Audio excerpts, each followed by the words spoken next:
ತಸ್ಮಾದ್ರಜೋ ರಾಗ ವಿಷಾದಮನ್ಯು ಮಾನಸ್ಪೃಹ ಭಯ ದೈನ್ಯಾದಿಮೂಲಂ ಹಿತ್ವಾ ಗೃಹಂ ಸಂಸೃತಿ ಚಕ್ರವಾಲಂ ನೃಸಿಂಹಪಾದಂ ಭಜತಾ ಕುತೋ ಭಯಂ ಶ್ರೀರ್ಯತ್ರ ರೂಪಿಣ್ಯುರುಗಾಯ ಪಾದಯೋಃ ಕರೋತಿ ಮಾನಂ ಬಹುಧಾ ವಿಭೂತಿಭಿಃ ಪ್ರಿಯಂಕಶ್ರಿತಾಯಾಃ ಕುಸುಮಾಕರಾನುಗೈಃ ವಿಗೀಯಮಾನಾ ಪ್ರಿಯಕರ್ಮ ಗಾಯತೆ ದೇಹೇಂದ್ರಿಯ ಪ್ರಾಣಮನೋಭಿಮಾನೋ ಜೀವೋಂತರಾತ್ಮ ಗುಣಕರ್ಮಮೂರ್ತಿಃ ಸೂತ್ರಂ ಮಹಾನಿತ್ಯುರುದೇಹ ಗೀತಃ ಸಂಸಾರ ಆಧಾವತಿ ಕಾಲತಂತ್ರಃ.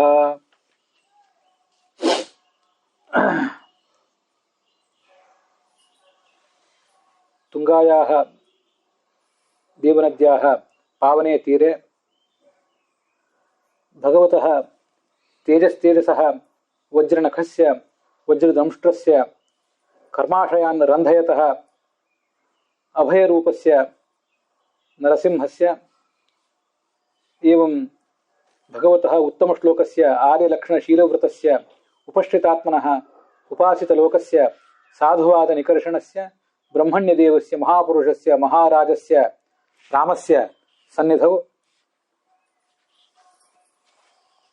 ಮುಖ್ಯಪ್ರಾಣಸ್ಯ ಚ ಸನ್ನಿಧೌ ಪರಮಪೂಜ್ಯಾನಾಂ ಶ್ರೀಪಾದಾನಾಂ ಚ ಸನ್ನಿಧೌ ಮಹಾಮುನಿನಾ ವೇದವ್ಯಾಸೇನ ಸಂಪ್ರಣೀತಸ್ಯ ಭಾಗವತಸ್ಯ ये केचन विशिष्टाः श्लोकाः भागवतसारोद्धाररूपेण अवधूतशिखामणिना विष्णुतीर्थाचार्येण समग्रास्यन्त तेषां मध्ये अथातः इन्द्रियजयप्रकरणं नाम प्रकरणं समारभ्यते.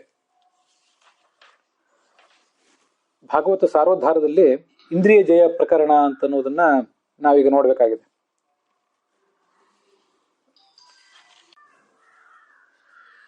ಇಂದ್ರಿಯ ಜಯ ಅನ್ನುವುದು ಸಾಧಕನಿಗೆ ಬಹಳ ದೊಡ್ಡದು. ಈ ಹಿಂದೆ ಆತ್ಮ ಪ್ರಶಂಸೆ ಮಾಡ್ಕೊಳ್ಬಾರದು ಅಂತ ಒಂದು ಪ್ರಕರಣದಲ್ಲಿ ತಿಳಿಸಿದರು. ಅದರ ಹಿಂದಿನ ಪ್ರಕರಣದಲ್ಲಿ ದೊಡ್ಡವರನ್ನ ನಿಂದಿಸಬಾರದು ಅಂತ ಹೇಳಿದರು. ಇಷ್ಟೆಲ್ಲ ಮಾಡಬೇಕಾದ್ರೆ ನಮ್ಮ ಮನಸ್ಸು 5 ಕರ್ಮೇಂದ್ರಿಯ 5 ಜ್ಞಾನೇಂದ್ರಿಯ ಇವುಗಳ ಮೇಲೆ ನಮಗೆ ಹತೋಟಿ ಇರಬೇಕಾಗ್ತದೆ. ಎಷ್ಟು ಹತೋಟಿ ನಮಗಿರ್ತದೋ ಅಷ್ಟು ಹೆಚ್ಚಿನ ಪಾಪ ಸಾಧನೆ ಕಡಿಮೆ ಆಗ್ತದೆ. ಪುಣ್ಯ ಬಹಳ ಬರದೆ ಹೋದ್ರೂ ಪಾಪ ಸಾಧನೆ ಅಂತೂ ಕಡಿಮೆ ಆಗ್ತದೆ. ಯಾವಾಗಲೂ ನೀವು ಹೇಳ್ತಾ ಇರ್ತೀರಿ, ಇದನ್ನೆಲ್ಲ ಕೇಳ್ತಾ ಹೋದ್ರೆ 100 ಪಾಪ ಮಾಡ್ತಾ ಇರುವವನು ಕೇಳಿದ ಮಾರನೇ ದಿವಸ 100 ಪಾಪಗಳನ್ನು ಬಿಡ್ತಾನೆ ಅಂತಲ್ಲ, 1 ಪಾಪವನ್ನಾದರೂ ಬಿಡ್ತಾನೆ. ಅದಕ್ಕಾಗಿ ಅಂಥ ಎಲ್ಲ ಪ್ರಕರಣಗಳನ್ನು ಕೇಳ್ತಾ ಇರಬೇಕು. ಸೌಭರಿ ಋಷಿ ಬಗ್ಗೆ ಎಲ್ಲರಿಗೂ ಗೊತ್ತಿದ್ದೇ ಇದೆ. ಭಾಗವತವನ್ನು ಕೇಳಿದವರಿಗೆ ಎಷ್ಟು ವಿಶಿಷ್ಟವಾದದ್ದು. ಹೊರಗಡೆ ಇದ್ರೆ ಸಮಾಜದ ಸಂಪರ್ಕ, ಸೋಷಿಯಲ್ ಕಾಂಟ್ಯಾಕ್ಟ್ನಿಂದಾಗಿ ನಾವು ಇಂಟೆಲೆಕ್ಚುಯಲಿ ಮೆಂಟಲಿ ಕರಪ್ಟ್ ಆಗಿಬಿಡ್ತೀವಿ ಅಂತ ಆಲೋಚನೆ ಮಾಡಿ ಅವ್ನು ನೀರಿನೊಳಗೆ ಕೂತಿದ್ದ. ನೀರಿನೊಳಗೆ ಯಾವುದೇ ರೀತಿಯಾದ ಸಮಸ್ಯೆ ನಮಗಿರೋದಿಲ್ಲ, ಏಕಾಗ್ರತೆ ಇರ್ತದಂತ. ಆ ನೀರಿನಲ್ಲೇ ಮೀನಿನ ಸಂಸಾರವೊಂದನ್ನು ನೋಡಿದ. ಮನಸ್ಸು ಪ್ರಕ್ಷುಬ್ಧ ಆಯಿತು, ಮನಸ್ಸು ಚಂಚಲ ಆಯಿತು. ಆವಾಗ ಅವನು ಮಾಂಧಾತ ಋಷಿ ಬಳಿಗೆ ಹೋದ. ಅವನ 50 ಮಕ್ಕಳು ಕೂಡ ಇವನನ್ನೇ ಒರೆಸಿಬಿಟ್ರು ಅಂತೆಲ್ಲ ಕಥೆ ಕೇಳ್ತೀವಿ. ಅಲ್ಲಿ ಬರುವಂಥ ಶ್ಲೋಕ ಅದು. ಮತ್ತು ಅವನು ಹೇಳುವ ಮಾತುಗಳು ಕೂಡ ಇವೆ, ಸ್ವಯಂ ಸೌಭರಿ ಹೇಳುವ ಮಾತುಗಳಿವೆ. ಆ ಸೌಭರಿ ಅಂತ ಋಷಿಗೆ ಅಹೋ ವಿನಾಶಂ ಬತ ಪಶ್ಯತ, ನನ್ನ ವಿನಾಶವನ್ನು ನೋಡಿ, ನನ್ನ ಡೌನ್ಫಾಲ್ ಕೆಳಗೆ ಬಿದ್ದುಬಿಟ್ನಲ್ಲ ಅದನ್ನು ನೋಡಿ, ಇಷ್ಟು ದಿವಸ ತಪಸ್ಸೆಲ್ಲ ಸಂಗ್ರಹ ಮಾಡಿ ಇಟ್ಕೊಂಡಿದ್ದೆ ಅದೆಲ್ಲ ಹಾಳಾಗಿ ಹೋಯ್ತು ಅಂತ ಅವನು ತನ್ನ ಸಂಕಷ್ಟ ಹೇಳ್ಕೊತಾನೆ. ಅಂಥ ಎಚ್ಚರ ಜಾಗೃತಿ ಇದ್ದಂಥ ದೊಡ್ಡ ಸಾಧಕ, ಜೀವನ್ಮುಕ್ತ, ಮುಕ್ತಿಗೆ ಹೋಗ್ಲಿಕ್ಕೆ ಟಿಕೆಟ್ ಸಿಕ್ಕಾಗಿದೆ. ಇನ್ನೇನು ಸಮಯದ ಪ್ರಶ್ನೆ ಅಷ್ಟೇ, ಯಾವಾಗ ಹೋಗ್ತಾನೆ ಯಾವಾಗ ಹೋಗೋದಿಲ್ಲ ಅಂತ ಅಷ್ಟೇ ಪ್ರಶ್ನೆ. ಇನ್ನು ಕೆಲವೇ ಜನ್ಮಗಳ ಪ್ರಶ್ನೆ ಅಷ್ಟೇ. ಅಂಥದ್ರಲ್ಲಿ 50 ಜನ್ಮ ಇದೆ ಅಂತ ಅವನಿಗೆ ಅದು ಗೊತ್ತಾಯ್ತು. ಅಥವಾ ಇನ್ನು ಆ 50 ಜನ್ಮಗಳನ್ನು ಕೂಡ ನಿಧಾನವಾಗಿ ಒಂದೊಂದೇ ಜನ್ಮ ತಾಳ್ತಾ ಹೋಗ್ಬೇಕಾದ್ರೆ ವಿಳಂಬ ಆದೀತು. ಅವನೇ ಮಾಡಿದ್ದ ಅಥವಾ ಭಗವಂತ ಅವನಿಂದ ಬೇಗ ಬೇಗ ಅದನ್ನೆಲ್ಲ ಮಾಡಿಸಿಬಿಟ್ಟ.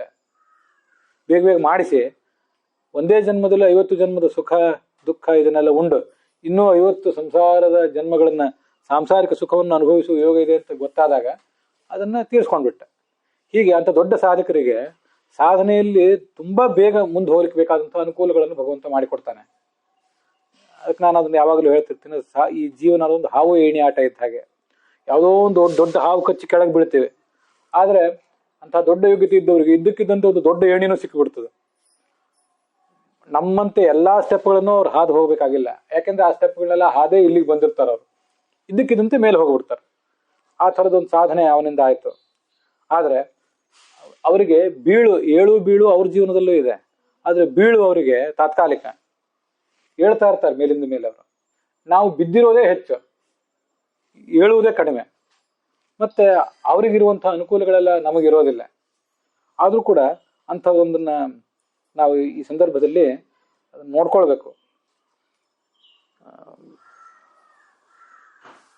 ಇಂದ್ರಿಯಗಳನ್ನ ಹೊರಗೆ ಹರಿಲಿಕ್ಕೆ ಬಿಡಬಾರ್ದು. ಸರ್ವಾತ್ಮನ ನ ವಿಸರ್ಜೇತ್ ಬಹಿರಿಂದ್ರಿಯಾಣಿ ಸಂಗಮ್ ತ್ಯಜೇತ ಮಿಥುನ ವ್ರಜಿನಾನ್ ಮುಮುಕ್ಷು. ಮುಮುಕ್ಷು ಆದವನು ಎಲ್ಲರಿಗೂ ಕೂಡ ಒಂದೇ ಸಾಧನೆ ಅಲ್ಲ, ಈ ಹಿಂದೆ ನೋಡಿದ್ದೇವೆ. ಅದಕ್ಕಾಗಿ ವ್ಯಾಖ್ಯಾನಗಳಿಲ್ಲ. ಅದನ್ನ ಗೃಹಸ್ಥನಲ್ಲದ ಮುಮುಕ್ಷು ಅಂತ ಹೇಳಿದ್ದಾರೆ. ಮುಮುಕ್ಷುಗಳು ಬ್ರಹ್ಮಚಾರಿಗಳು ಮತ್ತೆ ಗೃಹಸ್ಥರು, ವಾನಪ್ರಸ್ಥರು, ಸನ್ಯಾಸಿಗಳು ಅಂತ ಈ ಶರೀರದಿಂದಲೂ ನಾವಿದ್ದೇವೆ. ಈಗ ಶರೀರದಿಂದ ನಾವೆಲ್ಲ ಗೃಹಸ್ಥರು. ಸ್ವರೂಪತಃ ಕೂಡ ಕೆಲವರು ಬ್ರಹ್ಮಚಾರಿಗಳು, ಗೃಹಸ್ಥರು, ಸನ್ಯಾಸಿಗಳು ಅಂತೆಲ್ಲ ಇದ್ದಾರೆ. ಆ ಸ್ವರೂಪ ನಮ್ಗೆ ಏನಂತ ಗೊತ್ತಾಗೋದಿಲ್ಲ. ಅಂತೂ ಈಗ ನಾವು ಇದನ್ನ ನಾವು ಗಮನಿಸ್ಬೇಕಾದ್ದು. ನಾವು ಸಾತ್ವಿಕರು, ರಾಜಸರು, ತಾಮಸರು ಅಂತ ನಮ್ಗೆ ಗೊತ್ತಾಗೋದಿಲ್ಲ. ಸ್ವರೂಪತಃ ನಾವು ಸನ್ಯಾಸಿಯೋ, ಬ್ರಹ್ಮಚಾರಿಯೋ, ಗೃಹಸ್ಥನ ಅದು ಗೊತ್ತಾಗೋದಿಲ್ಲ. ಏನು ಅಂತ ಗೊತ್ತಾಗೋದಿಲ್ಲ. ಅದರಲ್ಲಿಯೂ ನಾವು ಯಾವ ಮಾರ್ಗದಿಂದ ಮುಕ್ತಿಯನ್ನು ಪಡಿಬೇಕಾದವರು, ಭಗವಂತನ ತಿಳ್ಕೊಳ್ಳಿಕ್ಕೂ ಕೂಡ 5 ಮಾರ್ಗ ಇದೆ ಅಂತ ನಾವು ಗೀತಾ ಪ್ರಸ್ಥಾನದಲ್ಲಿ ಹಿಂದೆ ನೋಡಿದ್ದೇವೆ.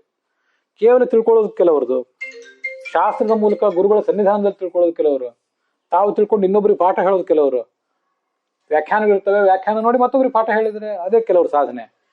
ಇನ್ನೊಂದು ತಾವೇ ಒಂದು ಹೊಸ ವ್ಯಾಖ್ಯಾನ ಮಾಡುವ ಸಾಧನೆ ಇನ್ ಕೆಲವ್ರದ್ದು ಇರುತ್ತೆ. ಅದನ್ನೆಲ್ಲ ನೀವು ಮಾಡೋ ತನಕ ನೀವು ಸಿಗೋದಿಲ್ಲ ಮುಕ್ತಿ ಅಂತೆಲ್ಲ ಶಾಸ್ತ್ರ ಹೇಳಿದೆ. ಹಾಗಾದ್ರೆ ನಂದು ಯಾವ ಮಾರ್ಗ? ನಾನು ರಾಜಸನೋ, ತಾಮಸನೋ, ಕರ್ಮಯೋಗಿಯೋ, ಭಕ್ತಿ ಯೋಗಿಯೋ? ಅದರಲ್ಲಿ ಕೇವಲ ಇನ್ನೊಬ್ಬರಿಂದ ಶಾಸ್ತ್ರ ಪಾಠ ಕೇಳಿ ನಾನು ಮುಂದುವರಿಬೇಕಾದವನು, ನಾನೂ ಪಾಠ ಮಾಡಬೇಕಾದವನು, ಅಥವಾ ನಾನು ಹೊಸ ವ್ಯಾಖ್ಯಾನೇ ಬರಿಬೇಕಾದವನು? ನಮ್ಗದೇನೂ ಗೊತ್ತಾಗೋದಿಲ್ಲ. ಆದರೆ ನಮ್ಮನ್ನ ಸ್ವಭಾವ ನಮ್ಮನ್ನು ಹೇಗೆ ಮುನ್ನಡೆಸ್ತದೆ ಹಾಗೆ ಭಗವಂತ ನಮ್ಮನ್ನು ಮುಂದೆ ಕರ್ಕೊಂಡು ಹೋಗ್ತಾನೆ ಅಂತ ಆ ಥರ ಮುಂದುವರಿಬೇಕು. ಹಾಗೇನೆ ನಾವು ಗೃಹಸ್ಥರಾಗಿದ್ದರೆ ಎಲ್ಲ ಸಾಂಸಾರಿಕ ಸುಖಗಳನ್ನೆಲ್ಲ ಅನುಭವಿಸ್ತೀವಿ. ಗೃಹಸ್ಥನ ಅಲ್ಲದೇ ಇದ್ದವನು, ಮುಮುಕ್ಷುವಾದವನು ಇರ್ತಾನಲ್ಲ, ಅವನು ಈ ಸ್ತ್ರೀಯು ಪುರುಷನ ಸಂಘವನ್ನ, ಪುರುಷ ಸ್ತ್ರೀಯ ಸಂಘವನ್ನ ಅದನ್ನ ಅಂಥದ್ದೆಲ್ಲದೂ ದೂರ ಇರಬೇಕು. ಸ್ತ್ರೀ ಸಂಘ, ದರ್ಶನ, ಈ ಪಾಪವನ್ನು ಯಾವತ್ತೂ ಕೂಡ ಮಾಡಬಾರದು. ಶಾಸ್ತ್ರ ಎಲ್ಲನೂ ಕೂಡ ಪುರುಷನಿಗೆ ಉದ್ದೇಶ ಮಾಡ್ಕೊಂಡು ಹೇಳಿದಂತೆ ಕಾಣಿಸ್ತದೆ. ನೀನು ಸ್ತ್ರೀಯ ದರ್ಶನದಿಂದ ದೂರ ಇರುವಂತ. ಅದು ಇನ್ನೊಂದು ನೀವೇ ತಿಳ್ಕೊಳ್ಳಿ ಅಂತ ಹೇಳ್ತದೆ. ಈಗಿನ ಕಾಲದ ಲ್ಯಾಂಗ್ವೇಜ್ನಲ್ಲಿ ಹಿ ಆರ್ ಶಿ ಅಂತ ಹೇಳ್ತಾರೆ. ಆಗಿನ ಕಾಲದ ಲ್ಯಾಂಗ್ವೇಜ್ನಲ್ಲಿ ಪ್ರತಿಯೊಂದಕ್ಕೂ ಕೂಡ ಅವನು, ಅದೊಂದು ಬಾರ್ ಹಾಕಿ ಅವಳು ಅಂತ ಅವ್ರು ಹೇಳ್ಬೇಕಾಗಿಲ್ಲ. ಅವ್ರು ಒಂದು ಹೇಳಿದ್ರೆ ಪುರುಷ ಸ್ತ್ರೀ ಸಂಘದಿಂದ ದೂರ ಇರಬೇಕು ಅಂದ್ರೆ ಸ್ತ್ರೀ ಪುರುಷನ ಸಂಘದಿಂದ ದೂರ ಇರಬೇಕು ಅಂತ ಅಲ್ಲಿ ಹೇಳಿದಂಗೆನೆ. ಅವ್ರು ಅದನ್ನು ಪ್ರತ್ಯೇಕವಾಗಿ ಹೇಳ್ಬೇಕಾಗಿಲ್ಲ. ಗೃಹಸ್ಥನ ಅಲ್ಲದೆ ಇದ್ದವನು ಎಲ್ಲ ಎಚ್ಚರಿಕೆಗಳನ್ನು ವಹಿಸಬೇಕು. ಹಾಗೆ ಗೃಹಸ್ಥನಾದವನು ಎಚ್ಚರಿಕೆ ವಹಿಸಬೇಕಾಗಿಲ್ವಾ ಅಂದ್ರೆ ಅದನ್ನ ನಾವು ತಿಳ್ಕೋಬೇಕು. ಗೃಹಸ್ಥನಾದವನಿಗೂ ಕೂಡ ನಿರ್ಬಂಧ ಇದೆ.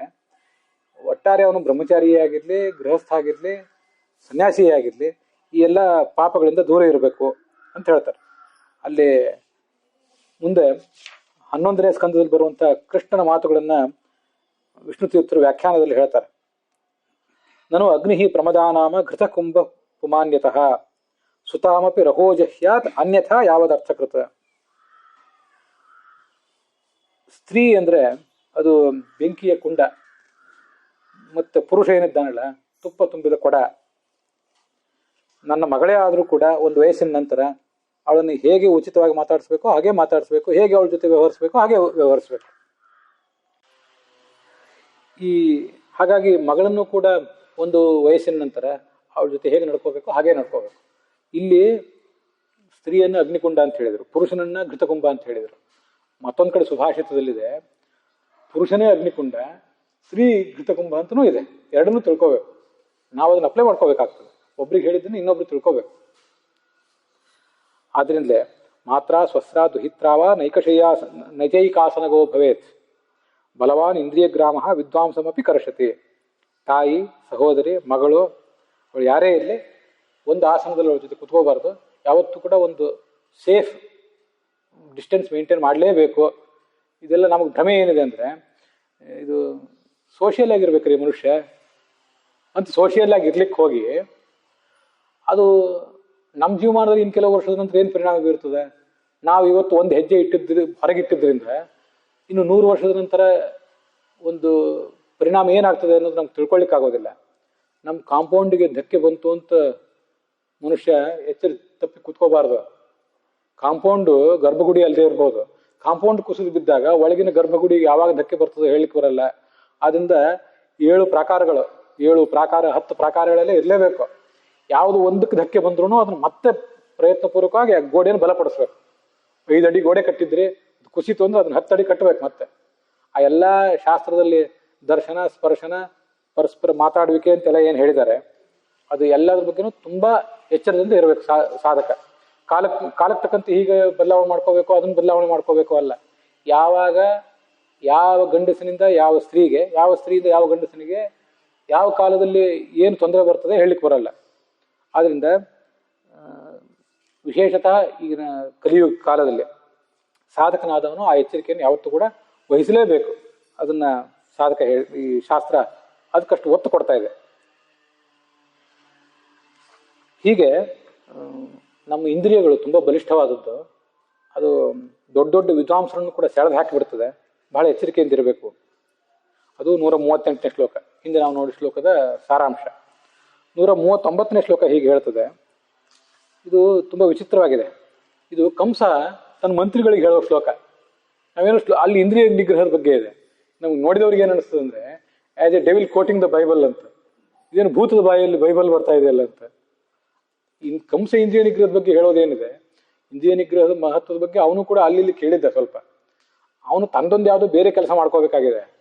ಆ ಕೆಲಸಕ್ಕೆ ಇಂದ್ರಿಯ ನಿಗ್ರಹವನ್ನು ಉದಾಹರಣೆ ತಗೊಂತಿರೋದು ಮಾತಿದೆ. ಅದಕ್ಕಾಗಿ ಉದ್ದೇಶಪೂರ್ವಕವಾಗಿ ಅರಣ್ಯಕಾಚಾರ್ಯರು ಅವನ ಮಾತನ್ನು ತಗೊಂಡಿದ್ದಾರೆ. ಏನಿದೆ ಅಂದ್ರೆ, ನಾವೀಗ ವಿಷ್ಣುವಿಗೆ ಅಂದ್ರೆ ಕೃಷ್ಣನಿಗೆ ವಿರೋಧ ಮಾಡಬೇಕಾಗಿದೆ. ಆ ಬ್ರಾಹ್ಮಣರನ್ನ ಗೋವುಗಳನ್ನೆಲ್ಲ ನಾಶ ಮಾಡಿಬಿಡಿ, ಅದೇ ಅಲ್ಲಿ ಅವನ ಬಲ ಇರೋದು ಅಲ್ಲಿ ಅಂತ ಅವನಿಗೆ ಭ್ರಮೆ. ವಾಸ್ತವಿಕವಾಗಿ ಅವನ ಬಲ ಅಲ್ಲಿರೋದಲ್ಲ, ಇವುಗಳಿಗೆ ಬಲ ಬಂದಿರೋದೇ ಅವನಿಂದ. ಅದು ಇವನಿಗೆ ಗೊತ್ತಾಗ್ಲಿಲ್ಲ. ಇದನ್ನೆಲ್ಲ ಕಿತ್ತು ಹಾಕಿಬಿಟ್ರೆ ಅವನ ಬಲ ಕಡಿಮೆ ಆಗ್ತದೆ ಅಂತ ಇವನು ಭ್ರಮೆ ಪಟ್ಟಿದ್ದ. ಯಥಾ ಆಮಯ ಅಂಗೇ ಸಮುಪೇಕ್ಷಿತೋ ನೃಭಿಃ ನ ಶಕ್ಯತೆ ರೂಢಪದ ಚಿಕಿತ್ಸಿತು ಯಥೇಂದ್ರಿಯ ಗ್ರಾಮ ಉಪೇಕ್ಷಿತಸ್ತಥಾ ದಿಪುರ್ ಮಹಾನ್ ಲಬ್ಧಲಬ್ಬಲೋ ನ ಚಾಲ್ಯತೆ ಅಂತ. ಶರೀರದಲ್ಲಿ ರೋಗ ಸ್ವಲ್ಪ ಹೊಕ್ಕಾಗ ಅದನ್ನ ಯಾವತ್ತೂ ಕೂಡ ತಾತ್ಸಾರ ಮಾಡಬಾರ್ದು. ಕೂಡಲೇ ಅದಕ್ಕೆ ಉಪಾಯ ಕಂಡುಕೋಬೇಕು. ಉಪಾಯ ಕಂಡುಕೊಂಡು ಅದನ್ನ ನಾವು ಗುಣ ಮಾಡ್ಕೊಳ್ಳಿಕ್ಕೆ ಪ್ರಯತ್ನ ಪಡಬೇಕು. ಇಲ್ಲದೆ ಹೋದ್ರೆ ಆ ರೋಗ ಸ್ವಲ್ಪ ಉಲ್ಬಣಿಸಿಬಿಟ್ರೆ ಮತ್ತೆ ಅದು ನಮ್ಮ ಹತೋಟಿಗೆ ಸಿಗಲ್ಲ. ಮತ್ತೆ ಇಂದ್ರಿಯಗಳನ್ನು ಕೂಡ ಉದಾಸೀನ ಮಾಡಿಬಿಟ್ರೆ, ನಮಗೇನಾಗ್ತದೆ ಅಂತ ಉಡಾಫೆ ಮಾಡಿಬಿಟ್ರೆ ಅದರಿಂದ ಅವು ಮುಂದೆ ನಮ್ಗೆ ಯಾವತ್ತೂ ಹತೋಟಿ ಸಿಗೋದಿಲ್ಲ. ಇದನ್ನ ಅನೇಕ ಕಡೆ ನಾವು ಖಾಸಗಿಯಾಗಿ ಮಾತಾಡಿದಾಗ ಹೇಳೋದಿದೆ. ರಸ್ತೆಯಲ್ಲಿ ಹೋಗುವಾಗ ಅಪಘಾತ ಉಳಿದವರಿಗಾಗಿದೆ, ದಿವಸ ನೋಡ್ತೀವಿ. ನಾವು ಇವತ್ತು ಹೊರಗೆ ಹೋಗುವಾಗ ನಮ್ಗೆ ಅಪಘಾತ ಆಗ್ತದೆ ಅಂತ ಯಾರೆಲ್ಲ ಆಲೋಚನೆ ಮಾಡ್ಕೊಂಡು ಹೋಗ್ತಾರೆ. ನಮಗೇನು ಆಗೋದಿಲ್ಲ ಅಂತಲೇ ಎಲ್ಲರದ್ದು ಆಲೋಚನೆ ಇರುತ್ತೆ. ಅಪಘಾತ ಅಂದ್ರೆ ನಮ್ಮಿಂದ ಆಗುವ ಅನಾಚಾರ, ಅಪಚಾರ ಮೊದಲಾದವುಗಳು ಇದೆಯಲ್ಲ, ನಾವು ತಪ್ಪಿ ನಡೆಯೋದು, ಜಾರುವುದೇನಿದೆಯಲ್ಲ ಅದು ಒಂದು ಅಪಘಾತನೇ. ದೈಹಿಕವಾಗಿ ಆಗುವ ಅಪಘಾತಕ್ಕಿಂತ ಬುದ್ಧಿಗೆ, ನಮ್ಮ ಒಳಗಿನ ಚಾರಿತ್ರ್ಯಕ್ಕೆ ಆಗುವ ಅಪಘಾತ ಬಹಳ ದೊಡ್ಡದು. ಆದ್ರಿಂದ ಆ ಅಪಘಾತದ ಬಗ್ಗೆ ಯಾವತ್ತೂ ಎಚ್ಚರಿಕೆಯಿಂದಿರಬೇಕು. ಜಾತ ಮಾತ್ರ ನಯಶತ್ರುಂ ವ್ಯಾಧಿಂ ವಾ ಪ್ರಶಮಂ ನಯೇತ್ ಸಪಶ್ಚಾತ್ತೇನ ಹನ್ಯತೆ. ಶತ್ರು ಆಗಲಿ ವ್ಯಾಧಿ ಆಗಲಿ ನಮ್ಮ ಶರೀರದೊಳಗೆ ಹೊಕ್ಕರೆ, ನಮ್ಮ ಒಳಗೆ, ನಮ್ಮ ಸಾಮ್ರಾಜ್ಯದೊಳಗೆ ಅದು ಪ್ರವೇಶ ಮಾಡಿದ ಕೂಡಲೇ ಎಚ್ಚರಿಕೆಯಿಂದ ಅದನ್ನು ತಡೆಗಟ್ಟಬೇಕು. ಇಲ್ಲದೆ ಹೋದರೆ ಅದು ಮುಂದೆ ಬೆಳೀತಾ ಹೋಗ್ತದೆ. ಶತ್ರು ಮತ್ತು ಈ ರೋಗ ಇವೆರಡು ಬೆಳೆದು ಅವರೇ ನಮ್ಮನ್ನು ಕೊಂದು ಹಾಕ್ತಾರೆ. ಇಲ್ಲಿ ಶತ್ರು ಅಂದರೆ ಬಾಹ್ಯ ಶತ್ರು ಅಂತ ನಾವು ಅಷ್ಟೇ ತಿಳ್ಕೊಂಡು ಸಮಾಧಾನ ಪಡೋಕ್ಕಿಂತ ಅಂತಃಶತ್ರುಗಳು, ಕಾಮ, ಕ್ರೋಧ, ಅದನ್ನು ನಾವು ಹತೋಟಿಯಲ್ಲಿ ಇಟ್ಕೋಬೇಕು. ಹಾಗೆ ನಮ್ಮ ಶತ್ರುವಾದ ವಿಷ್ಣುವನ್ನು ನಾವೀಗ ನಿರ್ಲಕ್ಷ್ಯ ಮಾಡಬಾರ್ದು ಅಂತ ಅಲ್ಲಿ ಅವನ ಆಲೋಚನೆ ಅದು. ಆದರೆ ಇಂದ್ರಿಯ ನಿಗ್ರಹ ಮಾಡಬೇಕು ಅಂತ ಅದನ್ನು ಕೇಳಿ ಗೊತ್ತಿದೆ ಅವನಿಗೆ. ಆತ ಮುಂದೆ ಬಲಿಷ್ಠನಾಗಿ ಬೆಳೆದು ಬಿಟ್ರೆ ಆ ವಿಷ್ಣು, ಕೃಷ್ಣ ನನ್ನನ್ನೇ ಅಲಗಾಡಿಸ್ತಾನೆ. ಅದಕ್ಕಾಗಿ ಅವನಿಗೆ ಸಂಬಂಧಪಟ್ಟಂತೆ ಗೋವುಗಳು, ಯಜ್ಞ, ಇದರಲ್ಲೆಲ್ಲ ಏನು ಅವನ ಬಲ ಇದೆಯಲ್ಲ ಅದನ್ನೆಲ್ಲ ಕಿತ್ತು ಹಾಕೋಣ, ಅದನ್ನು ನಾಶ ಮಾಡೋಣ ಅಂತ. ಗೋ ಬ್ರಾಹ್ಮಣ ಯಜ್ಞ ಅಂದ್ರೆ ಏನು? ಗೋ ಅಂದ್ರೆ ಏನು? ಬರೇ ಆಕಳು ಅಂತ ಅರ್ಥ ಅಲ್ಲ. ಗೋ ಅಂತ ಶಬ್ದ ಬಂದಲ್ಲೆಲ್ಲ ಬರೀ ಆಕಳು ಅಂತ ಅರ್ಥ ಮಾಡ್ಕೋಬಾರ್ದು. ಅಪ್ ಅಂತ ಬಂದಲ್ಲೆಲ್ಲ ಬರೀ ನೀರು ಅಂತ ಅರ್ಥ ಮಾಡ್ಕೋಬಾರ್ದು. ಅಪ್ ಅಂತ ಬಂದಲ್ಲೆಲ್ಲ ನೀರು, ಅದ್ರ ಜೊತೆಗೆ ಶಾಸ್ತ್ರಗಳು, ಛಾಂದೋಗ್ಯ ಭಾಷ್ಯದಲ್ಲಿ ಹಾಗೆ ಮಾತಿದೆ. ವೇದವಾಚ ಸುರೈಃ ಪೇಯಾ ಭೋಗ್ಯತ್ವಾತ್ ಆಪೈರಿತಾ. ಈ ಶಾಸ್ತ್ರದ ಮಾತುಗಳನ್ನ ದೇವತೆಗಳು ಬಾಯಿ ಚಪ್ಪರಿಸಿ ವ್ಯಾಖ್ಯಾನ ಮಾಡ್ತಾ ಇರ್ತಾರಂತೆ. ಆಪಿಯಂತೆ ನಾವು ಹೇಗೆ ಒಂದು ಪಾನವನ್ನ ಬಹಳ ಖುಷಿಯಿಂದ ಕುಡಿತೀವಲ್ಲ, ಸಂತೋಷದಿಂದ, ಆ ಥರ ಅವರು ವೇದವಾಕ್ಯಗಳನ್ನು ಕುಡಿತಾರಂತೆ. ಆದ್ರಿಂದ ವೇದಕ್ಕೆ ಆಪಹ ಅಂತ ಹೆಸರಿದೆ. ಆದ್ರಿಂದ ಆಪೋಹಿಷ್ಠ ಮಯೋಭವ ಅಂತ ಬಂದಲ್ಲೆಲ್ಲ ವೇದವಾಕ್ಯಗಳು ಅವು ನಮ್ಮನ್ನು ಪವಿತ್ರ ಮಾಡ್ತವೆ, ಆ ಅನುಸಂಧಾನ ಇರಬೇಕು. ಹಾಗೇನೆ ಗೋ ಬ್ರಾಹ್ಮಣ ಹಿತಾಯಚ ಅಂತ ಬಂದಲ್ಲೆಲ್ಲ ಗೋ ಅಂದ್ರೆ ಬರೇ ಆಕಳ ಅಲ್ಲ, ಆಕಳು ಹೌದು, ಗೋ ಅಂದ್ರೆ ಶಾಸ್ತ್ರವೂ ಹೌದು. ಇಲ್ಲಿರೋದು ಈಗ ಗೋ ಬ್ರಾಹ್ಮಣ ಯಜ್ಞ, ಇವು ಮೂರನ್ನು ನಾಶಪಡಿಸ್ಬೇಕು ಅಂತ ಗೀತಾ ಪ್ರಸ್ಥಾನದಲ್ಲಿ ಒಂದು ಮಾತಿದೆ. ವಿಪ್ರ ವೇದಾಶ್ಚ ಯಜ್ಞಾಶ್ಚ ಯಸ್ಮಾತ್ ಓತಾಹ ಪರಸ್ಪರಂ ವಿಹಿತ ವಿಷ್ಣುನಾಥೇನ ವಿಷ್ಣು ರೋಮಿತ್ಯುದಾಹೃತಃ ಅಂತ. ವಿಷ್ಣುವಿಗೆ ಓಂ ಅಂತ ಹೆಸರಿದೆ, ನಮಗದು ಗೊತ್ತಿದೆ. ಅದರಿಂದ ಅಕಾರ ಅವನು ಅಧಿಕ ಅಂತ ಹೇಳ್ತದೆ, ಉಕಾರ ಉಚ್ಚ ಅಂತ ಹೇಳ್ತದೆ, ಮಕಾರ ಎಲ್ಲ ಶಾಸ್ತ್ರಗಳಿಂದ ಗಮ್ಯ ಅಂತ ಹೇಳ್ತದೆ. ನನಗೆ ತುಂಬಾ ಮನವರಿಕೆ ಆಗುವ ಅರ್ಥ ಮತ್ತು ನಮ್ಮ ಜೀವಮಾನಕ್ಕೆ ಸಂಬಂಧಪಟ್ಟ ಅರ್ಥ ಏನಂದ್ರೆ, ಓಂ ಅಂದ್ರೆ ಹೆಣದಿಟ್ಟವನು ಅಂತ ಅರ್ಥ. ಏನು ಹೆಣದಿಟ್ಟವನು? ಜಗತ್ತನ್ನು ಹೆಣದಿಟ್ಟಿದ್ದಾನೆ, ನಮ್ಮ ಸಂಸಾರವನ್ನೆಲ್ಲ ಹೆಣದಿಟ್ಟಿದ್ದಾನೆ, ಎಲ್ಲ ಸರಿ. ಇನ್ನೊಂದು ಅರ್ಥ ಏನಂದ್ರೆ, ವಿಪ್ರಾಹ ಬ್ರಾಹ್ಮಣರು, ವೇದಾಹ ಶಾಸ್ತ್ರಗಳು, ಯಜ್ಞಗಳು, ಈ ಮೂರು ಭುಜಗಳಿವು. ಈ ಮೂರೂ ಭುಜಗಳನ್ನು ಪರಸ್ಪರ ಸೇರಿಸಿ ಒಂದು ತ್ರಿಕೋಣ ಮಾಡಿದಾನೆ ಭಗವಂತ. ಆದ್ರಿಂದ ಅವನಿಗೆ ಓಂ ಅಂತ ಹೆಸರು. ಒಂದಕ್ಕೊಂದು ಬ್ರಾಹ್ಮಣರಿಗೆ ವೇದಾಧ್ಯಯನ ಮತ್ತು ಯಜ್ಞಗಳನ್ನು ಬಿಟ್ಟರೆ ಬೆಲೆ ಇಲ್ಲ. ಆಮೇಲೆ ವೇದಗಳು ಇವೆ, ಎಲ್ಲಿದೆ? ಲೈಬ್ರರಿಯಲ್ಲಿದೆ. ಅದನ್ನು ಅಧ್ಯಯನ ಮಾಡುವವರಿಲ್ಲ. ಅಧ್ಯಯನ ಮಾಡಿದ್ರು ಕೂಡ ಅದನ್ನು ಆಚರಣೆ ತಂದು ಯಜ್ಞದ ರೂಪದಲ್ಲಿ ಮಾಡುವವರಿಲ್ಲದೆ ಹೋದರೆ ಆ ವೇದಕ್ಕೂ ಧಕ್ಕೆ. ಓದದೆ ಹೋದ್ರೆ, ಯಜ್ಞ ಮಾಡದೆ ಹೋದ್ರೆ ಬ್ರಾಹ್ಮಣರಿಗೆ ಹೇಗೆ ಧಕ್ಕೆನೋ, ವೇದಗಳು ಲೈಬ್ರರಿಯಲ್ಲಿವೆ, ವೇದವ್ಯಾಸದೇವರ ತಲೆಯಲ್ಲಿದೆ. ನೀವೇನು ಮಾಡಿ, ನೀವು ಯಜ್ಞ ಮಾಡಲಿಲ್ಲ, ಅದನ್ನು ಅಧ್ಯಯನ ಮಾಡಲಿಲ್ಲ ಅಂದ್ರೆ ಅದರಿಂದ ವೇದಗಳಿಗೆ ಧಕ್ಕೆ. ಇನ್ನು ಯಜ್ಞ ಇದೆ, ಆ ಯಜ್ಞಕ್ಕೂ ಕೂಡ ಬ್ರಾಹ್ಮಣರು, ಅದನ್ನ ಯಜ್ಞಗಳನ್ನ ಆಚರಿಸುವ ಬ್ರಾಹ್ಮಣರು, ಮತ್ತೆ ಅದಕ್ಕೆ ಮಂತ್ರದ ಬಲ ಇಲ್ಲದೆ ಹೋದ್ರೆ ಯಜ್ಞನೂ ಹಾಳಾಗ್ತದೆ. ಸುಮ್ಮನೆ ಬೆಂಕಿಯಲ್ಲಿ ಒಂದು ತುಪ್ಪ ಹಾಕಿದಂಗೆ, ತುಪ್ಪ ಕರಗಿ ಹೋಯ್ತಷ್ಟೇ. ಮಂತ್ರ ಇಲ್ಲ, ಈ ಕಡೆ ಬ್ರಾಹ್ಮಣರು ಇಲ್ಲ, ವ್ಯರ್ಥವಾದ ಯಜ್ಞ ಆಗ್ತದೆ. ಇಲ್ಲೇ ಕಾಡಿಗೊಂದು ಕಾಡಿಗೆ ಬಿದ್ದರೂ ನೀವು ಮನೆಯಲ್ಲಿ ಯಜ್ಞ ಮಾಡಿದ್ರು ಅದರಿಂದ ಏನು ಫಲ ಇಲ್ದಂಗೆ ಆಗ್ತದೆ.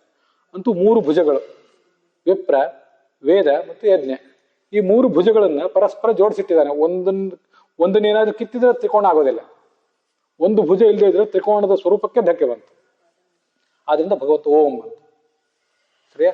ಹಾಗೆ ಇಲ್ಲಿ ಗೋ ಅಂದ್ರೆ ಶಾಸ್ತ್ರ ಅಂತ ಅರ್ಥ ಇಟ್ಕೊಂಡು, ಶಾಸ್ತ್ರಗಳ ಮೇಲೆ, ಗೋಗಳ ಮೇಲೆ ಕೂಡ ಧಕ್ಕೆ ಮಾಡೋಣ, ಬ್ರಾಹ್ಮಣರಿಗೆ ಯಜ್ಞಗಳಿಗೆಲ್ಲ ಧಕ್ಕೆ ತರೋಣ, ಅವನ ಬಲ ಕಡಿಮೆ ಆಗ್ತದೆ. ಆ ಸಂದರ್ಭದಲ್ಲಿ ಅವ್ರು ಹೇಳೋ ಮಾತು, ನಾವು ಇಂದ್ರಿಯ ನಿಗ್ರಹವನ್ನ ನಾವು ಯಾವತ್ತೂ ಕೂಡ ಎಚ್ಚರಿಕೆಯನ್ನು ಮಾಡ್ಕೋತಾ ಇರಬೇಕು. ಇಂದ್ರಿಯಗಳನ್ನು ಸಡಲ್ ಬಿಟ್ರೆ ಅವನವನ್ನ ಹಾಳು ಮಾಡ್ತಾವೆ ಅಂತ ಅವನ ಬಾಯಿಂದ ಬಂದ ಮಾತನ್ನ ಇಲ್ಲಿ ತಗೊಂಡಿದ್ದಾರೆ. ಕೇವಲ ಸಜ್ಜನರಾದ ಋಷಿಗಳು, ರಾಜರ ಬಂದ ಮಾತಲ್ಲ, ಆಕಸ್ಮಿಕವಾಗಿ ದುರ್ಜನರ ಬಾಯಿಂದಲೂ ಕೂಡ ಒಂದು ಒಳ್ಳೆ ಮಾತು ಬರ್ತಿರ್ತದೆ. ನೋಡು, ಅವನು ಆ ಥರ ಹೇಳ್ತಿದ್ದಾನೆ ನೋಡಿ, ಇವ್ರು ಯಾರೋ ಋಷಿಗಳು ಮಾತ್ರ ಹೇಳ್ತಿರೋದಲ್ಲ, ದುಷ್ಟರು ಹೇಳ್ತಿದ್ದಾರೆ ಅಂತ ಆ ಮಾತಿನಲ್ಲಿ ತಗೊಳ್ಳಿಕ್ ಬರ್ತದೆ ನಮಗೆ. ಮತ್ ಮುಂದೆ 140ನೇ ಶ್ಲೋಕ, ಅದು 7ನೇ ಸ್ಕಂದದ್ದು. ಮೌನ ವ್ರತಶ್ರುತ ತಪೋಧ್ಯಯನ ಸ್ವಧರ್ಮ ವ್ಯಾಖ್ಯಾ ರಹೋ ಜಪ ಸಮಾಧಯ ಆಪವರ್ಗ್ಯಾಹ ಪ್ರಾಯಃ ಪರಂ ಪುರುಷತೆ ತ್ವಜಿತೇಂದ್ರಿಯಾಣಂ ವಾರ್ತಾ ಭವಂತ್ಯುತ ನವಾತ್ರತು ದಾಂಭಿಕಾನಾಂ. ತುಂಬಾ ಸುಂದರವಾದ ಶ್ಲೋಕ. ಈ ಶ್ಲೋಕದಲ್ಲಿ ಕೊನೆಯದೊಂದು ಪಾದ ಮಾತ್ರ ನನಗೆ ಯಾವತ್ತೂ ತಲೆಯಲ್ಲಿ ಉಳಿದಿದೆ. ಅದು ಹೀಗೆ ಯಾವಾಗ ಹೇಳ್ತಾ ಕೊನೆಗೆ ಮೊದಲಿನ 3 ಪಾದ ಅರ್ಥ ಆಗಿಬಿಟ್ಟಿದೆ. ಮತ್ತೆ ಈ ಮಾತು ಯಾರು ಹೇಳಿದ್ದು ಅನ್ನೋದು ಅರ್ಥ ಆಗಿಬಿಟ್ಟಿದೆ. ಅದನ್ನ ಈ ಸಂದರ್ಭದಲ್ಲಿ ಮತ್ತೆ ನೆನಪು ಮಾಡ್ಕೊಳ್ಬೇಕು. ತುಂಬಾ ಪಾಮರರಂತೂ ಕೇಳಬೇಕು. ಅಂತ ಸಾಮಾನ್ಯ ಎಲ್ಲರೂ ಏನಂತಿರ್ತಾರೆ, ಸ್ವಾಮಿ ನೀವು ಪಂಡಿತರು, ನೀವು ಹೇಳಿ ನಾವು ಪಾಮರರು ಕೇಳ್ತೇವೆ. ಪಂಡಿತರು ಮತ್ತೆ ಕೇಳಬೇಕಾದ ಮಾತು, ಹೇಳಬೇಕಾದ್ರೂ ಕೂಡ ಎಚ್ಚರಿಕೆಯಿಂದ ಹೇಳಬೇಕಾದಂಥ ಮಾತು, ಹೇಳುವುದಕ್ಕಿಂತ ಮುಂಚೆ, ಹೇಳುವಾಗ, ಹೇಳಿದ ಮೇಲೆ ಎಲ್ಲಾ ಸಂದರ್ಭದಲ್ಲೂ ಕೂಡ ಆಚರಿಸಬೇಕಾದಂಥ ಮಾತು. ಹೇಳಿದ ಮಾತು ಯಾರು ಅಂದ್ರೆ ಪ್ರಹ್ಲಾದ ನರಸಿಂಹದೇವರಿಗೆ ಹೇಳಿದ ಮಾತು. ತುಂಬಾ ಸುಂದರವಾದಂಥ ಮಾತು. ಮೋಕ್ಷ ಸಾಧನ ಯಾವ್ದ್ಯಾವ್ದು, ಮೋಕ್ಷ ಯಾವ್ಯಾವ್ದ್ರಿಂದ ಬರ್ತದೆ ಅಂತ ಪಟ್ಟಿ ಮಾಡಿದಾಗ, ಆತ್ಮಾವ ಅರೇ ದ್ರಷ್ಟವ್ಯ, ಶ್ರೋತವ್ಯ, ಮಂತವ್ಯ, ನಿಧಿಧ್ಯಾಸಿತವ್ಯ, ಬೃಹದಾರಣ್ಯಕ ಹೇಳ್ತದೆ. ದ್ರಷ್ಟವ್ಯ ನೋಡ್ಬೇಕು. ಏನ್ ಮಾಡ್ಬೇಕಂದ್ರೆ ಶ್ರೋತವ್ಯ, ಮಂತವ್ಯ, ನಿಧಿಧ್ಯಾಸಿತವ್ಯ, ಅವನ ಬಗ್ಗೆ ಶ್ರವಣ ಮಾಡ್ಬೇಕು. ಮಂತವ್ಯ ನಿಧಿಧ್ಯಾಸನ, ಮನನ ಮಾಡ್ಬೇಕು. ಮತ್ತೆ ನಿಧಿಧ್ಯಾಸಿತವ್ಯ ಧ್ಯಾನ ಮಾಡ್ಬೇಕು. ಅಲ್ಲೊಂದು ತುಂಬಾ ಸುಂದರವಾಗಿದೆ ನೋಡಿ ಆ ಉಪನಿಷತ್ತಿನ ಮಾತು. ಸ್ಟೆಪ್ ಬೈ ಸ್ಟೆಪ್ ಹೋಗೋದಾದ್ರೆ ಆತ್ಮಾವಾರೇ ಶ್ರೋತವ್ಯ, ಮೊದಲು ಶ್ರವಣ ಮಾಡಬೇಕು, ಆಮೇಲೆ ಮಂತವ್ಯ ಮನನ ಮಾಡಬೇಕು, ಮುಂದೆ ನಿಧಿಧ್ಯಾಸಿತವ್ಯ ಧ್ಯಾನ ಮಾಡಬೇಕು, ಕೊನೆಗೆ ದೃಷ್ಟವ್ಯ ಕಾಣ್ತಾನೆ. ಸ್ಟೆಪ್ ಬೈ ಸ್ಟೆಪ್ ಹೋಗೋದಾದ್ರೆ ಅದನ್ನ ಹೇಳಬೇಕು. ಆದ್ರೆ ಶಾಸ್ತ್ರ ಉಪನಿಷತ್ತು ಏನು ಹೇಳಿದೆ ಅಂದ್ರೆ ದೃಷ್ಟವ್ಯ ಅಂತ ಮೊದಲು ಹೇಳಿದೆ, ಗುರಿನೇ ನಿಮ್ಗೆ ಮೊದಲು ಹೇಳಿದೆ. ಅದ್ರ ಅರ್ಥ ಏನಂದ್ರೆ ಕಾಣ್ಲಿಕ್ಕೆ ಸಾಧ್ಯ ಇದೆ ರೀ ಅಂತ. ನಾವೇನು ಅಂತ ಚಡಪಡಿಸ್ಬೇಡಿ, ನಮ್ಮ ಸ್ವರೂಪ ಏನು ಅಂತ ಚಡಪಡಿಸ್ಬೇಡಿ, ದೃಷ್ಟವ್ಯ ನೋಡ್ಲಿಕ್ಕೆ ಸಾಧ್ಯ ಇದೆ ಅಂತ ನೀವು ಮೊದಲು ಹೇಳ್ತಾರೆ. ಹಾಗಾದ್ರೆ ನಾವು ನೋಡ್ಬಹುದಾ? ಹೌದು, ನಾವು ನೋಡ್ಬೋದು. ಪ್ರಹ್ಲಾದನಂತವ್ರು ಮಾತ್ರ ದೊಡ್ಡವರೇ ನೋಡ್ತಾರೆ ಅಂತಿಲ್ಲ, ನಾವು ನೋಡ್ಬೋದು. ಅದೇನು ಮಾಡ್ಬೇಕು ಅಂದ್ರೆ ಶ್ರೋತವ್ಯ ಮಂತವ್ಯ ನಿಧಿಧ್ಯಾಸಿತವ್ಯ, ಶ್ರವಣ ಮಾಡಿ. ಶೃಣುಯಾದ್ ಯಾವದ್ ಅಜ್ಞಾನಂ, ಬ್ರಹ್ಮಸೂತ್ರ ಭಾಷೆ ಹೇಳ್ತದೆ. ಕೆಲವು ಸರಿ ಅದು ಎಷ್ಟು ಓದ್ತೀರಿ ಸಾಕು ನಿಲ್ಲಿಸಿರಿ ಅಂತ ಕೆಲವರು ಹೇಳ್ತಿರ್ತಾರೆ. ನಮ್ಮಲ್ಲಿ ಎಷ್ಟು ಅಜ್ಞಾನ ಇದೆ ಅಂತ ನಮಗೆ ಗೊತ್ತಿದೆ, ಅದರಿಂದ ನಾವು ಓದ್ತಾ ಇದ್ದೀವಿ ಅಂತ ಅವ್ರಿಗೆ ಉತ್ತರ ಹೇಳಬೇಕು, ಓದ್ತಾ ಇರ್ತೇವೆ ಅಂತ. ನೀವು ಓದೋದು ನಿಲ್ಲಿಸಿದ್ದೀರಿ ಅಂದ್ರೆ ಏನು ಅರ್ಥ ಅಂದ್ರೆ ಒಂದ ನಿಮಗೆ ಅಜ್ಞಾನ ಇಲ್ಲ ಅಂತ ಅರ್ಥ, ಅಥವಾ ನಿಮ್ಮಲ್ಲಿರೋ ಅಜ್ಞಾನ ನಿಮಗೆ ಗೊತ್ತಿಲ್ಲ ಅಂತ ಅರ್ಥ. ಈ ಎರಡು ಪಾಸಿಬಿಲಿಟಿ ಬಿಟ್ಟು ಏನೂ ಇಲ್ಲ. ಆದ್ರಿಂದ ಯಾವತ್ ಅಜ್ಞಾನಂ, ಎಲ್ಲಿವರೆಗೆ ಅಜ್ಞಾನ ಇದೆಯೋ ಅಲ್ಲಿವರೆಗೆ ಓದ್ತಾನೆ ಇರಬೇಕು. ಓದಿದ್ದು ಮನವರಿಕೆ ಆಗ್ಬೇಕಲ್ಲ, ಅದು ಆ ವಿಷಯ ಹೇಗೆ ಈ ವಿಷಯ ಹೇಗೆ ಇದು ಮನವರಿಕೆ ಆಗ್ತಾ ಇಲ್ವಲ್ಲ, ಮನಸ್ಸಿಗೆ ಒಪ್ಪೋದು ಕಷ್ಟ ಅನಿಸ್ತಿದೆಯಲ್ಲ, ಮನನ ಮಾಡ್ತಾನೆ ಇರಬೇಕು. ಆಮೇಲೆ ಹಾಗೆ ಗಾಯತ್ರಿ ಮತ್ತೆ ಯಾರ್ಯಾರಿಗೆ ಯಾವ್ಯಾವ ಮಂತ್ರಗಳ ಮೂಲಕ, ವಿಷ್ಣು ಸಹಸ್ರನಾಮಾದಿಗಳ ಮೂಲಕ ಯಾರಿಗೆ ಯಾವುದನ್ನ ಉಚ್ಚರಿಸಲಿಕ್ಕೆ ರೂಢಿ ಇದೆಯೋ, ಸಂಪ್ರದಾಯದಲ್ಲಿ ಅವರಿಗೆ ಅದನ್ನ ಸಮ್ಮತಿ ಇದೆಯೋ ಅಂತ ಮಂತ್ರಗಳನ್ನು ಹೇಳ್ತಾ ಧ್ಯಾನವನ್ನು ಕೂಡ ಮಾಡಬೇಕು. ಇವಿಷ್ಟು ಮೋಕ್ಷ ಸಾಧನ. ಮೋಕ್ಷಕ್ಕೆ ಸಾಧನ ಏನೇನ್ರಿ ಅಂತ ಕೇಳಿಸ್ಕೊಳ್ಳಿ ನಮ್ಗೆ ಇದೆಲ್ರಿಗೂ ಬಾಯಿಗೆ ಬರ್ತದೆ, ಕೂಡಲೇ ಇವೇ ಬೇಕು ಬರ್ತದೆ. ಆದ್ರೆ ಪ್ರಹ್ಲಾದ ಹೇಳ್ತಾನೆ, ಹೌದ್ರಿ, ಮೌನ ಬೇಕು, ವ್ರತಾನುಷ್ಠಾನ ಏಕಾದಶಿ ಮೊದಲಾದ ಬೇಕು, ಶಾಸ್ತ್ರ ಶ್ರವಣ ಬೇಕು, ತಪಸ್ಸು ಬೇಕು, ಅಧ್ಯಯನ ಬೇಕು, ವರ್ಣಾಶ್ರಮ ಧರ್ಮ ಎಲ್ಲ ಬೇಕು, ಪ್ರವಚನ ಅದೂ ಬೇಕು, ಶ್ರವಣನೂ ಬೇಕು. ಆದರೆ ನಮಗೆ ನೆನಪು ಆವಾಗ ಯಾವುದು ಬರೋದಿಲ್ಲ ಅಂದ್ರೆ ಇಂದ್ರಿಯ ಜಯದ್ದು. ಇಂದ್ರಿಯ ಜಯ ಒಂದು ಇಲ್ಲದೆ ಹೋದ್ರೆ, ಇಂದ್ರಿಯಗಳ ಮೇಲೆ ಹತೋಟಿ ಇಲ್ಲದೆ ಹೋದ್ರೆ ಇವು ಯಾವೂ ಕೂಡ ಕೆಲಸ ಮಾಡೋದಿಲ್ಲ. ಇದು ತುಂಬ ಸುಂದರವಾದಂಥ ಮಾತು. ಆವಾಗ ನಾನು ಅನೇಕ ಕಡೆ ಯಾರು ಕೇಳಿದಾಗ ಹೇಳಿದ್ದೇನೆ, ಒಂದು ವೇಳೆ ನಾವು ಇಂದ್ರಿಯ ಜಯ ಇಲ್ಲದೆ ಇದನ್ನೆಲ್ಲ ಮಾಡಿದಾಗ ಹಾಗಾದ್ರೆ ಇದೆಲ್ಲ ವೇಸ್ಟ್ ಆಗ್ತದ ಅಂದ್ರೆ, ಭಗವಂತ ಅವನು ಆಲ್ ಮೈಟಿ ಸರ್ವಶಕ್ತ ಆದ್ದರಿಂದ ಎಲ್ಲರ ಅಕೌಂಟಿನ ಮೇಲೂ ಅವನಿಗೆ ಒಂದು ಫಂಡಮೆಂಟಲ್ ರೈಟ್ ಇದೆ, ಫಂಡಮೆಂಟಲ್ ಪವರ್ ಏನಂದ್ರೆ ನಮ್ಮ ಅಕೌಂಟ್ ಫ್ರೀಸ್ ಮಾಡಿಬಿಡಬಲ್ಲ. ನೀವು ಎಷ್ಟೇ ಜ್ಞಾನ ಗಳಿಸಿದ್ರು, ಏನೇ ಸತ್ಕರ್ಮ ಮಾಡಿದ್ರು, ಇಂದ್ರಿಯ ನಿಗ್ರಹ ಇಲ್ಲದೆ ಹೋದ್ರೆ ಅದನ್ನು ತಾತ್ಕಾಲಿಕವಾಗಿ ಪೆಂಡಿಂಗ್ ಇಟ್ಬಿಡ್ತಾನೆ. ಇಂದ್ರಿಯ ನಿಗ್ರಹ ಸಂಪಾದನೆ ಮಾಡು, ನಿಮ್ದು ಹಿಂದೆ ಶ್ರವಣ ಮಾಡಿದ್ದು, ಅಧ್ಯಯನ ಮಾಡಿದ್ದು, ಪ್ರವಚನ ಮಾಡಿದ್ದೇನೆ ಏನಿದೆ ಮತ್ತೆ ನೆನಪು ಕೊಡ್ತೀನಿ, ಮತ್ತೆ ಮುಂದುವರಿತೀನಿ. ಈಗ ಇಂದ್ರಿಯ ನಿಗ್ರಹ ಇಲ್ಲದ ಪ್ರಯುಕ್ತ ಏನಾದ್ರು ಹಾಳು ಮಾಡ್ಕೊಂಡಿದ್ರೆ ಅದನ್ನ ಸರಿ ಮಾಡ್ಕೊ ಮೊದಲು ಅಂತಾನೆ ಭಗವಂತನ ಸಂಕಲ್ಪ. ಅದು ಇಂದ್ರಿಯ ನಿಗ್ರಹ ಬೇಕು. ಇಂದ್ರಿಯ ನಿಗ್ರಹ ಇಲ್ಲದೆ ಹೋದ್ರೆ ಅದೇನಾಗ್ತದೆ ಅಂದ್ರೆ ಅವರು ಡಾಂಭಿಕರು ಅಂತ ಕರ್ಸ್ಕೋತಾರೆ, ಆಷಾಢಭೂತಿಗಳು ಹಿಪೋಕ್ರೈಟ್ಸ್ ಅಂತ ಕರ್ಸ್ಕೋತಾರೆ. ಆವಾಗ ಅವ್ರಿಗೆ ಅದು ಕೇವಲ ಜೀವನೋಪಾಯ ಆಗ್ತದೆ. ಜೀವನೋಪಾಯಕ್ಕೋಸ್ಕರ ಪ್ರವಚನ ಮಾಡ್ತಾರೆ, ಜೀವನೋಪಾಯಕ್ಕೋಸ್ಕರ ಪೂಜೆ ಮಾಡ್ತಾರೆ, ಜೀವನೋಪಾಯಕ್ಕೋಸ್ಕರ ಕಾವ್ಯ ತೊಡ್ತಾರೆ, ಏನೂ ಮಾಡ್ತಾರೆ. ತುಂಬಾ ಶುದ್ರವಾದಂತಹ ಜೀವನ ಅದು, ತುಂಬಾ ಸುಂದರ. ಅದು ಏನಂತಂದ್ರೆ ವಾರ್ತಾ ಭವಂತಿ ಉತವಾತ್ರತು ಡಾಂಬಿಕಾನ. ನಾವು ಜನರ ಕಣ್ಣಿಗೆ ಮಣ್ಣೆರಚ್ತೇವೆ ಎಷ್ಟು ಕಾಲ? ಜನರ ಕಣ್ಣಿಗೆ ಮಣ್ಣೆರಚ್ತೀವಿ, ಭಗವಂತನ ಕಣ್ಣಿಗೆ ಮಣ್ಣೆರಚಕ್ಕೆ ಬರೋದಿಲ್ಲ ಅಂತ ವಿಷಯ ಬೇರೆ. ಜನರ ಕಣ್ಣಿಗಾದ್ರೂ ಎಷ್ಟು ವರ್ಷ ಮಣ್ಣೆರಚಲಿಕ್ಕೆ ಸಾಧ್ಯ? ಒಂದಲ್ಲ ಒಂದು ಹಂತದಲ್ಲಿ ನಮ್ಮ ಡಾಂಬಿಕತ್ವ ಒಂದಲ್ಲ ಒಂದು ಕಾಲದಲ್ಲಿ ಒಂದೊಂದಲ್ಲ ಒಂದು ದೇಶದಲ್ಲಿ ಒಬ್ಬಲ್ಲ ಒಬ್ಬ ವ್ಯಕ್ತಿ ಗೊತ್ತಾಗ್ಬಿಡ್ತದೆ. ಆವಾಗ ನಿಮ್ಮ ಜೀವನೋಪಾಯನೂ ನಿಂತು ಹೋಗ್ತದೆ, ಎಚ್ಚರ ಅಂತಾರೆ. ಯಾವುದನ್ನು ಅವಲಂಬಿಸ್ಕೊಂಡು ನಿಮ್ಮ ಜೀವನ ಕಟ್ಕೋತಾ ಇದ್ದೀರಲ್ಲ ನೀವು, ಅದಕ್ಕೂ ಧಕ್ಕೆ ಬಂದಿತ್ತು, ಎಚ್ಚರ ಅಂತಾರೆ. ಡಂಭ ಅಂತ ಜನರಿಗೆ ತಿಳಿದು ಹೋದ್ರೆ ಅದು ನಿಮ್ಮ ಜೀವನೋಪಾಯಕ್ಕೂ ಅದು ಸಾಧಕ ಆಗೋದಿಲ್ಲ. ಅವಾಗ ಏನ್ ಮಾಡ್ತೀರ ಅದನ್ನ ತಗೊಂಡು? ವಾರ್ತಾ ಅಂದ್ರೆ ಜೀವನೋಪಾಯ ಅದಾಗಬಹುದು. ಇಂದ್ರಿಯ ನಿಗ್ರಹ ಇಲ್ಲ, ಹೊರಗಡೆ ಪ್ರವಚನ ಮಾಡ್ತಾ ಇದ್ದೀರಿ, ಪೂಜೆ ಮಾಡ್ತಾ ಇದ್ದೀರಿ, ಜೀವನ ನಡೀತದೆ. ಅಥವಾ ನವ ಆಜ್ಞೆನೂ ಇರಬಹುದು, ನಿಮ್ಮ ಅದೃಷ್ಟ ಸರಿ ಇಲ್ಲದೆ ಹೋದ್ರೆ. ಒಂದಲ್ಲ ಒಂದು ಹಂತದಲ್ಲಿ ನಾವು ಮಾಡುವ ದುರಾಚಾರ ಅನಾಚಾರ ಸಮಾಜಕ್ಕೆ ಗೊತ್ತಾಗ್ಬಿಡ್ತದೆ. ಭಗವಂತನಿಗಂತೂ ಗೊತ್ತಾಗೇ ಆಗ್ತದೆ.